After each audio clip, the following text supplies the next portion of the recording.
بينا نعمل get ready with me وهنستخدم الديب كلينزر من دعاتمي. actually هقول لكم المستخلصات والمكونات الموجودة في الكلينزر ده، لانه من المحبب بالنسبة لي لما اكون حاطة ميك اب. فيلا بينا نبدأ. هقول لكم على الانجريدينتس اللي موجودة في الديب كلينزر. اول حاجة ان هو طبعا بيعمل على ازالة الميك اب بشكل very deeply. انا بحبه جدا جدا لما اكون حاطه ميك اب.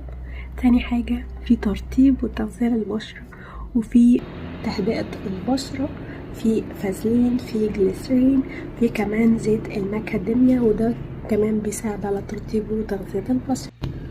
كمان عندنا مستخلصات السانتيلا والعرقسوس في تهدئة البشرة والاحمرار اللي بيجينا لو عملنا شيفينج أو ليزر.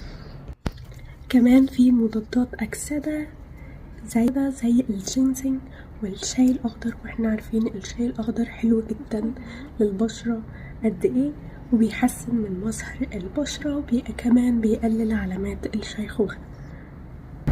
very smooth كده، very soft good. I'm in love.